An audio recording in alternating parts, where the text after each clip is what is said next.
Welcome to Digital Asset News. Take a top stories in crypto, and I'm bringing around a bite-sized pieces. Today, just the thumbnail suggests Shiba Inu is pumping. And the question is, why is it? And should I buy some? So we'll take a look at what's going on there. Also, take a look at WorldMobile Token as it finally reveals that it's going to allow staking for its Earth nodes and all the stakers who bought into the token itself. And then finally, we'll take a look at Wal-Mart as they start to offer Bitcoin in their kiosks. And just a little warning, it's super pricey. And then lastly, we'll talk about the DCA show, which is going on today with me, George, and James from CryptoRars R Us and Invest Answers. So we'll go over all those things, but first, take a look at what's going on in the markets. Today's a pretty nice day, Sunday, and market's down a little bit. What are you going to do? So we're at around 2.54 trillion, 2.6, somewhere around there. And the sentiment is bordering on neutral to bearish. And I think by tomorrow, we'll see if this 60,000 support will actually hold. But every time you hit that support level of 60K, it gets a little bit weaker and a little bit weaker, and the bears start to have a little more fun. And yeah, who knows? Maybe we'll actually drop below. I think we could, especially on a Monday, but time will tell. So as far as like the last 24 hours and what's up and what's down and all that good stuff, Bitcoin's still above 60. Ethereum's still above 4K. Binance is still around 470. Everything's pretty much in that same range. Nothing really big except for, well, Doge is up 5%. So that's pretty good. But Shiba Inu, and that's what we're going to talk about today. 47% up. And that's massive. And over the last 6 months, it's up like 3,100%. Over the last year, it's up like, just ridiculous numbers. So the question then becomes, why is it pumping? And should I buy? So let's just take a look at it. So there's a couple of stories of why this could actually be pumping. First up, we had Robinhood reach out and they sort of talked to as a survey and said, what kind of cryptos would you like to see on our platform? And also, a lot of people said, hey, we'd like to have that wallet so we can actually take this our crypto off. And they said, sure, we'll do that. But then as far as like Shiba Inu, as far as this article talks about, there's going to be none of that in the near term. So this is what's going on. Robinhood has disclosed that the company now has over 1 million people waiting on the release of its native digital wallet. The platform will start off with only 7 coins on its platform for the sake of users' safety. With the new wallets to roll out, people are going to be able to take their crypto off of the platform, which is great. And then I think this is good, but they said, no, we're not going to have Shiba Inu right now. But I will say this. There's so much demand for Shiba. That's why Voyager listed it. That's why Coinbase listed it. That's why there's a petition. I don't know if it's on Binance. I think it's they're trying to get it listed. And the places that, exchanges are in it for the money. They're an exchange. It's a business. Nothing wrong with that. So if there's so much demand, there's not really anything that could stop them from saying, no, we don't really want to do it.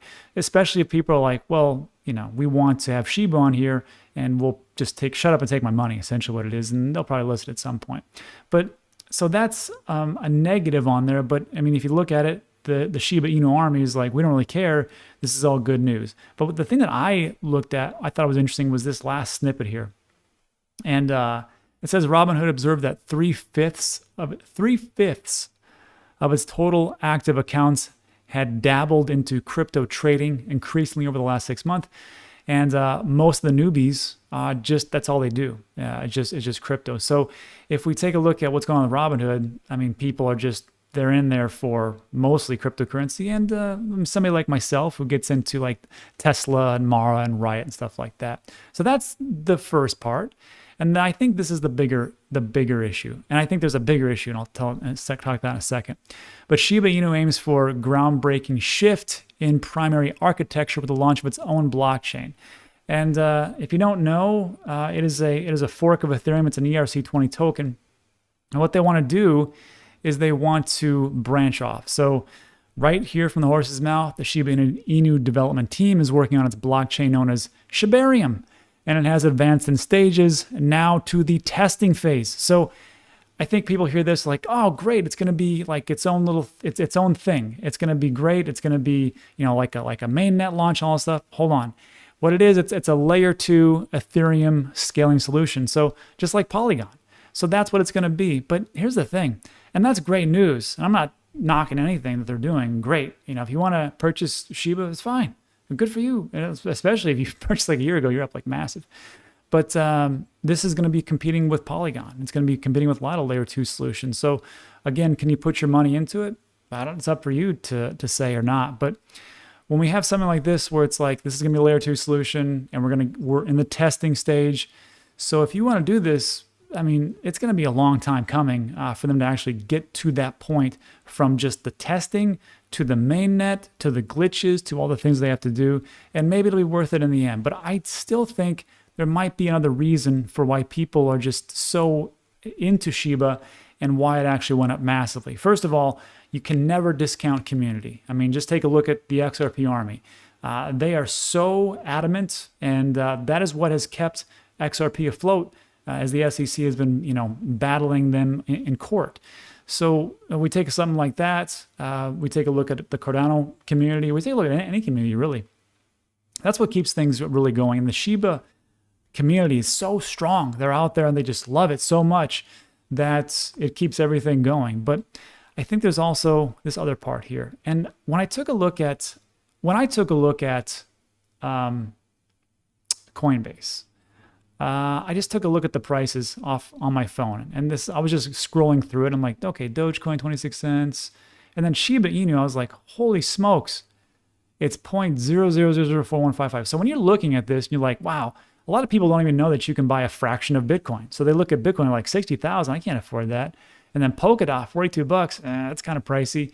Doge, 26 cents. All right, now we're talking. Shiba Inu, 40.0. Okay, I can buy, millions or billions of that, no problem. And then when I took a look at all the other prices, first of all, two things. I was not shocked, but I was surprised at the different prices, but I was shocked at the amount of coins that Coinbase has. I don't really use Coinbase at all, but I was just looking through it. I was like, holy smokes, they've got, Polygon, Cosmos, Filecoin, DAI, EOS, okay, Graph, Terra, AMP, okay, OMG Network, Chili's, Compound, and I'm like, okay, it's probably going to stop right around here. Oh, no. It keeps going. Yearn, Synthetics, BAT, Bancor, News, I don't know what that is, 1inch, Scale, Loopring, Numeraire, Polymath, iExec, Cardacy, Augur, Enzyme. What the heck? I'm like, when I'm looking at this, I'm like, well, no wonder the Coinbase effect isn't as big as it is, because they got so many different cryptos on there. That's amazing to me. So I'm like, look, not to get into the whole weeds about Coinbase and whatnot, I think it really comes down to this, is that the price goes up because they're excited about a new listing on Robinhood. That's great. There's not that many cryptos on Robinhood. It sounds like it's not going to happen now, but it'll probably happen because everybody wants it. It's probably going to be listed on other exchanges, so that also is it. Then, of course, we have this. They're going to branch out into their own layer 2 solutions. That's also a big thing. So people are really getting into it. But I really think that when you look at it and why people are so excited about it is, first of all, the price is low. And then if you just go to anybody who's been on TikTok lately, actually banned all those people, but you will see that a lot of people back then were just like, hey, Shiba's going to a penny. Like, that's impossible, but okay.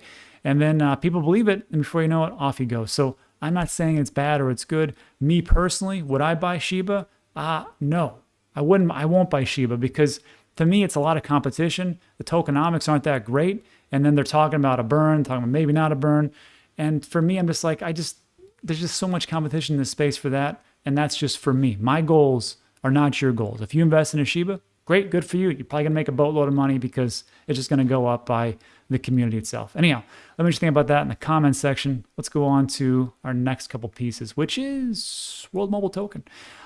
This is one of my favorites. WorldMobile, we did a video with Mickey Watkins from WorldMobile Token back in the day. This was 5-6 months ago or so, when they were just kind of fleshing everything out. Well, today is a day where they had their pre-launch sale, everything had gone through, and now you're able to stake your WorldMobile tokens either as a node operator, Earth node, or you can stake the actual tokens themselves. And it went live, and I was just watching it, just curious to see how things were going. And what's crazy about this, what's really crazy, is that within like a couple of minutes, everything was staked. So like you had all your Earth nodes, and your Earth nodes, you need 100,000 tokens. And then everybody else who had just bought regular tokens, they stake them themselves. And this is from John Mayer. He says, holy heck. Right now, as of this tweet, there are 361 Earth node reservations. So 100,000 times 361, you do the math. And that's 116 million plus staked. That is 152 million plus locked up, or 76%. Now, I believe there is a total supply of 2 billion, but it's going to be released over the next 20 years. And then also there's a lockup period for people who are owners and part of the team themselves. So this right now of what is being circulated, you got a huge number locked up. And I was just surprised about how fast it actually got locked up and put in and staked. And everybody seems to be pretty happy about this project. If you don't know, the project's all about, it's twofold. It's launching an infrastructure into different parts of Africa to bring telecommunications and electricity also into these areas. And then the second part is the blockchain, which is WorldMobile Token. To not bore you to death right now, I'm going to link this video at the very end, and you can watch this. But or you can watch it and kind of it talks about what exactly it is. But then the big question I'm going to get is, hey, where can I buy WorldMobile Token? This is what everybody asks. And WorldMobile Token states this: please wait for the official announcements regarding exchanges soon. Take that with a grain of salt. And that's what's going on. So hopefully I can squeeze some more information out of them and talk to you guys about when it's actually going to be available to people in the US, because we got this shaft as again. But what are you going to do? Anyhow, that's it for that. Let me actually think. And then we'll finish up with just a quick piece here. Walmart's hosting Bitcoin ATMs. That's great. And the only thing that's great about this, there's twofold. I was in marketing for a long time, and I can just tell you that people have to see things 7 to 10 times before they actually buy. And I think with cryptocurrency, if you got some hard-headed brothers like myself, it's going to take them like 30, 40 times. So every place that you see Bitcoin or a cryptocurrency, it doesn't really matter. I don't care where it is. It just kind of gets into that subconscious, like, oh, there it is again. Oh, there it is again. Oh, there it is. There it is. That's why you see Coca-Cola ads all the time. You're like, why is Coke advertising? It's because they got to keep putting in people's heads so they keep buying Coke. And it's the same thing with this. I think that this isn't like the greatest end-all be-all, because right here where it talks about the machine charges a 4% fee for the Bitcoin option, plus another 7% cash exchange fee on top of that. That's no bueno. That's not great. But what's great about that is that, hey, they've got a lot of observation, or you have it actually, the optics, the visualization is there for the cryptocurrency. So I'm like, I'll take it. And that's good. And that's actually been verified. And I like this last part here. CoinDesk tested the service out of an abundance of caution following a hoax last month when a fake press release, Yahoo Finance, claimed that Litecoin would be accepted as payment at Walmart stores. Actually, no, I think this was, no. Yahoo Finance came out with the fake article that XRP had settled with the SEC. Excuse me, so sorry. But yeah, that one was big. And they said, yes, eyes on the ground. We actually see it. There's actually these kiosks are actually there. Actually, that's the Walmart thing right there, Coinstar, blah, blah, blah. So yeah, it looks pretty good. Anyhow, that is what we have. I'm pretty happy about it. Hopefully it'll lead to price action, but we'll see. And then lastly, just so everybody knows, it's about 10 a.m. Here in Puerto Rico, and that's Atlantic or Eastern time. We're going to be doing digital or DCA, the DCA show with me, George from Cryptos R Us, James from Invest Answers at a couple hours. So that's 12:30 Eastern, 9:30 Pacific time. I don't know where you are at. So I will link that in the description as well, so you can set a reminder. We can check that out. But we're going to talk today, go a little bit deeper. There's two more ETFs that are coming out. One's already out. So we already have 2 ETFs, and a third one's on its way. As far as Bitcoin, we're going to talk about exit strategies, 40K ETH, 400K Bitcoin, and some other things that tickle our fancy as far as the crypto market. So check that out at the very end. But that is it. So look, if you made it to the end, thanks. I appreciate it. If you liked today's video, give you a little value, entertainment, whatever else, give it a thumbs up. Also consider subscribing. Things are going fast, and I don't want you to miss anything. So that is it for today. Thanks so much, and I'll see you in the next video.